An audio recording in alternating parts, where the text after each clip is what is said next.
നമുക്ക് അരവിന്ദിന്റെ മക്കളുടെ നല്ലൊരു കഥ കേട്ടാലോ? വീഡിയോ ഇഷ്ടപ്പെടുവാണെന്ന് ഹൈപ്പ് ചെയ്യാൻ മറക്കരുതേ. ആദ്യമായി കാണുന്നവരാണെങ്കിൽ സബ്സ്ക്രൈബ് ചെയ്യാനും മറക്കരുത് കേട്ടോ.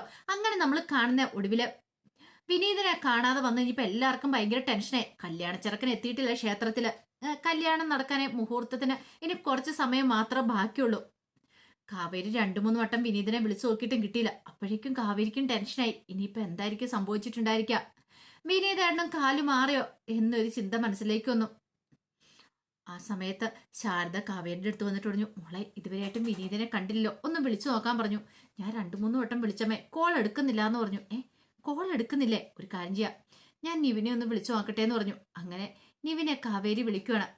കാവേരി നിവിനെ വിളിച്ചിട്ടും കോൾ എടുക്കുന്നില്ല. അപ്പോഴേക്കും ടെൻഷനായി. ഇപ്പൊ കുറെ സമയം മുമ്പ് വിളിച്ചപ്പോൾ കിട്ടിയിട്ടുണ്ടായിരുന്നു, പിന്നെ എന്താ ഇപ്പൊ കിട്ടാത്തതെന്നൊരു ചിന്ത മനസ്സിലേക്ക് വന്നു. ദൈവമേ, ഇനി പണി പാളിയോ എന്നൊരു ടെൻഷൻ ഉണ്ടായിരുന്നു. അപ്പൊ ആൾക്കാരൊക്കെ ഇങ്ങനെ വന്ന് നിൽക്കുകയാണ്. ഇതുവരെയായിട്ട് കല്യാണ ചെറുക്കം വരാത്തോണ്ട് എല്ലാവരും ഇങ്ങനെ ഓരോന്നോരോന്നൊക്കെ ചോദിക്കുന്നുണ്ട്. അപ്പോഴാണ് ജയബാലന്റെ വരവ്. ജയബാലൻ വന്നു. ജയബാലൻ വന്നിട്ട് ഇങ്ങനെ നോക്കുവാണ്. അപ്പൊ നോക്കിക്കഴിഞ്ഞപ്പോ വിനീതനെ കണ്ടില്ല. ആ സമയത്ത് തൊട്ടടുത്ത് നിന്ന് ഒരാൾ പറഞ്ഞു, കല്യാണച്ചക്കൻ എത്തിയിട്ടില്ല എന്ന് പറഞ്ഞു. ജയബാലൻ ഇതിൽ പരോട് സന്തോഷം വേറെയില്ല. ജയബാലൻ പെട്ടെന്ന് ശാരദയുടെ അടുത്ത് നിന്നിട്ട് ചോദിച്ചു, എന്താ ശാരദ, കല്യാണച്ചക്കൻ എത്തിയിട്ടില്ലേ എന്നൊക്കെ ഒരു കളിയാക്കുന്ന രീതിയിൽ ഒരു ചോദ്യങ്ങളൊക്കെ ചോദിക്കുക. ശാരദയ്ക്ക് വല്ലാത്ത ടെൻഷൻ. ശാരദ പെട്ടെന്ന് നോക്കി ഇങ്ങനെ വന്ന്. ആ സമയത്ത് ജയബാലൻ പറഞ്ഞു, രണ്ട് കല്യാണം മുടങ്ങി, മൂന്നാമത്തെ ഒരു കല്യാണം കൂടെ നിന്റെ മോളുടെ മുടങ്ങാൻ പോവല്ലേ, എന്ത് ചെയ്യാനാന്ന് പറ. ചിലരുടെ തലേ വരെ ഇങ്ങനെയൊക്കെയാ, പറഞ്ഞിട്ടൊന്നും കാര്യമില്ല. അവൾക്ക് മംഗല്യയോഗം ഇല്ലാന്ന് തോന്നേ, അല്ലെങ്കിൽ രണ്ടാം ഘട്ടെങ്കിലും വന്നായിരുന്നു, അതുപോലും നടന്നില്ലല്ലോ. അത് കേട്ടപ്പോ കാവേരിക്ക് ദേഷ്യം വന്നു. കാവേരി അങ്ങോട്ട് വന്നിട്ട് പറഞ്ഞു, അതെ അങ്കിൾ, അങ്ങളുടെ കാര്യം നോക്കിയാൽ മതി. ഗംഗേച്ചിയുടെ കല്യാണം നടക്കും, ഈ കല്യാണം മുടങ്ങാനൊന്നും പോകുന്നില്ല. എന്നിട്ട് എവിടെ ചെക്കൻ, എവിടെ? മുഹൂർത്തത്തിന് ഇനി കുറച്ച് സമയമല്ലേ ബാക്കിയുള്ളൂ. 10നും 10:30ക്കും ഇടയ്ക്കാ മുഹൂർത്തം എന്നൊക്കെ പറഞ്ഞ് ശാരദ വിളിച്ചിട്ടുണ്ടായിരുന്നു. അപ്പൊ ആ കെട്ടൊന്ന് കാണാലോ എന്നോർത്ത് ഞാൻ വന്നതാ. എന്നിട്ട് വന്ന് കഴിഞ്ഞപ്പോഴത്തേനും കണ്ടില്ലേ, ആളുമില്ല ഒന്നുമില്ല എന്നൊക്കെ പറഞ്ഞു. ഈ സമയത്ത് ശാരദ പറഞ്ഞു, വിനീത് വരും. ഓ, വിനീത് വരും പോലും. മുറച്ചിറക്കനാണ്.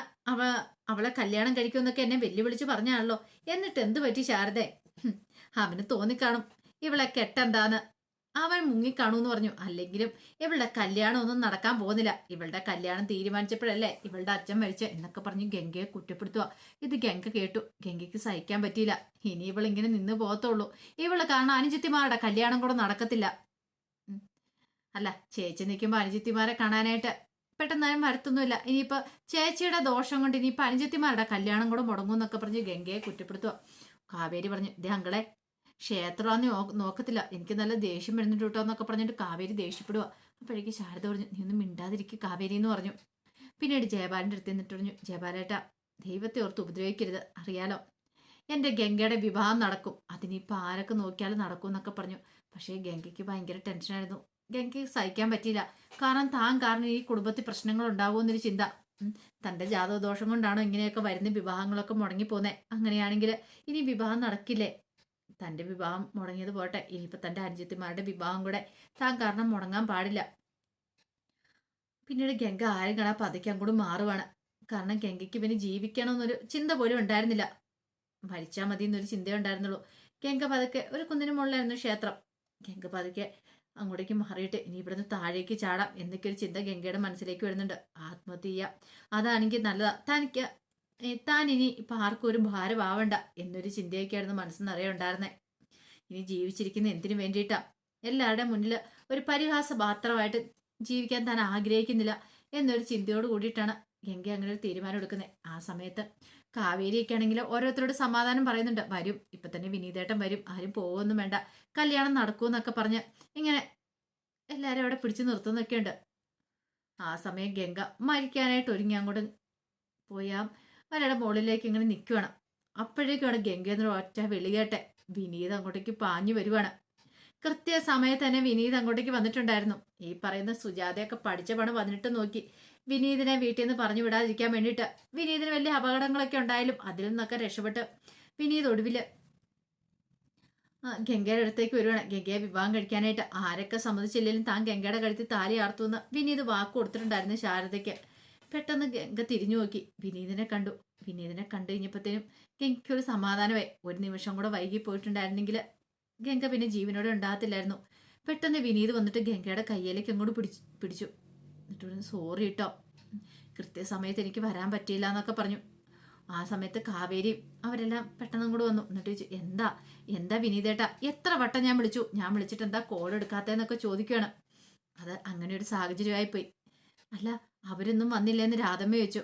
എന്ത് സുജാതയും ഗീതയൊക്കെ എന്തേന്ന് ചോദിച്ചു. അവരൊന്നും വന്നില്ല, അവർക്ക് ഈ വിവാഹത്തിന് താല്പര്യമില്ല, അതുകൊണ്ട് അവർ വന്നില്ല. അതൊന്നും സാരമില്ല, കൃത്യം മുഹൂർത്തത്തിൽ തന്നെ ഞാൻ ഇവളുടെ കഴുത്തിൽ താലിയാർത്തു. എനിക്ക് എൻ്റെ അമ്മമ്മയുടെ അനുഗ്രഹം നിങ്ങളുടെയൊക്കെ അനുഗ്രഹം ഉണ്ടായാൽ മതി എന്നൊക്കെ ശാരദയോടും പറഞ്ഞു. ഈ സമയം ജയപാലന് ഒട്ടും പ്രതീക്ഷിച്ച കാര്യമായിരുന്നില്ലത്. ജയപാലന് കർണത്തടിയേറ്റവരെപ്പേ വിനീത് വരത്തില്ല, കല്യാണം മുടങ്ങും എന്നൊക്കെ പ്രതീക്ഷിച്ചിരുന്ന സമയത്താണ് ഇങ്ങനെ ഒരു ട്വിസ്റ്റ്. പിന്നീട് പെട്ടെന്ന് വിനീതിനെ കൊണ്ട് കെട്ടി നടക്കുന്നിടത്തേക്ക് വരുവാണ്. തിരുമേനി ബാക്കി കാര്യങ്ങളൊക്കെ ചെയ്തു വെച്ചിട്ടുണ്ടായിരുന്നു. അങ്ങനെ അവരുടെ കല്യാണം നടക്കാൻ ഒരുങ്ങുമ്പോഴത്തേനും കാവേരി ജയപാലൻ്റെ അടുത്തേക്ക് എന്നിട്ട് പറഞ്ഞു, ജയപാലനങ്ങളെ, ഞാൻ പറഞ്ഞില്ലേ എൻ്റെ ഗംഗേച്ചിയുടെ വിവാഹം നടക്കുമെന്ന്, അതങ്ങനെ ഒന്നല്ല, ഇപ്പം മനസ്സിലായില്ലേന്ന് ചോദിച്ചു.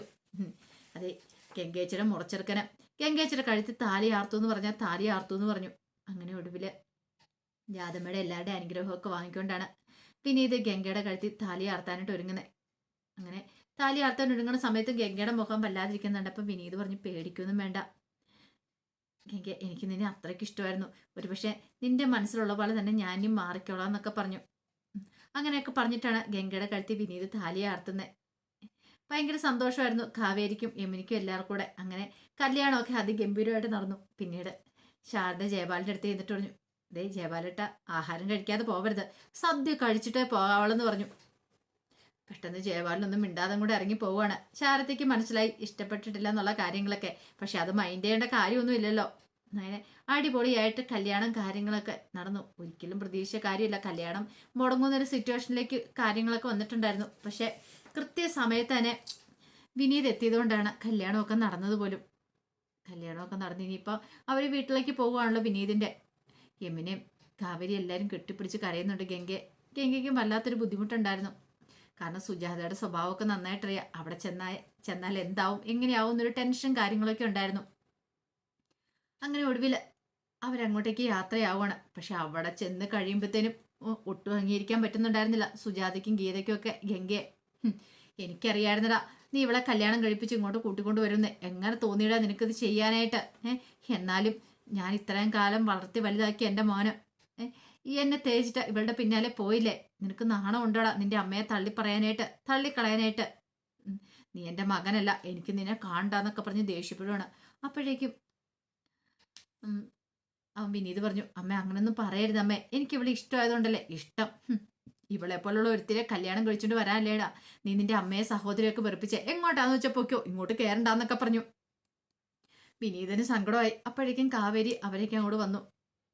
അവരെയൊക്കെ കേട്ടി പറയുന്നില്ല. അവർക്കും ഭയങ്കര വിഷമമായിപ്പോയി ഇങ്ങനെയൊക്കെ പറയുന്നത് കേട്ട് കഴിഞ്ഞപ്പോഴത്തേനും.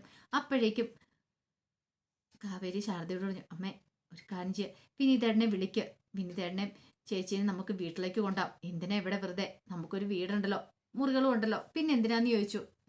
ശാരദയ്ക്ക് സമ്മതമുള്ള കാര്യമായിരുന്നു. കാരണം ഇങ്ങോട്ടേക്ക് സാധാരണ കല്യാണം കഴിഞ്ഞ് ഭർത്താവിൻ്റെ വീട്ടിലേക്കാണല്ലോ വരണ്ടേ, അതുകൊണ്ട് മാത്രമാണ്. അല്ലെങ്കിൽ ഒരു കാരണവശാലും ശാരദയ്ക്കും പറഞ്ഞു വിടാൻ താല്പര്യം ഉണ്ടായിരുന്നില്ല. കാരണം ശാരദയ്ക്ക് അറിയാം സുജാതയുടെ സ്വഭാവം എന്താ എങ്ങനെയാന്നൊക്കെ ഉള്ളത്. പിന്നീട് ശാരദ വന്നിട്ട് പറഞ്ഞു, അതെ നിങ്ങൾ ധൈര്യമായിട്ട് വീട്ടിലേക്ക് പോരെ മോനെ, ഒന്നുകൊണ്ടും പേടിക്കണ്ട, അവിടേക്ക് പോരെ, അവിടെ നിങ്ങളെ ആരും ഇറക്കി വിടത്തൊന്നും ഇല്ല എന്ന് പറഞ്ഞു. വിനീതിന് പിന്നെ ഒന്നും നോക്കാനുണ്ടായിരുന്നില്ല. കാരണം വിനീതിനെ ആ വീട്ടിൽ കയറ്റാനായിട്ട് സമ്മതിച്ചില്ല സുജാതയൊക്കെ. അപ്പൊ പിന്നെ എന്ത് ചെയ്യും, ഒന്നെങ്കിൽ വല്ല വാടക വീടെടുത്ത് മാറണം.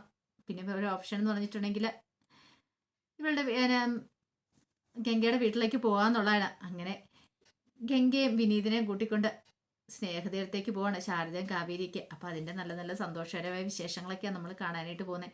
ആ കഥകൾക്കായി നമുക്ക് എല്ലാവർക്കും കാത്തിരിക്കാട്ടോ. ഒരിക്കൽ കൂടി എല്ലാവർക്കും ശുഭദിനം നേർന്നുകൊണ്ട് നിർത്തുന്നു.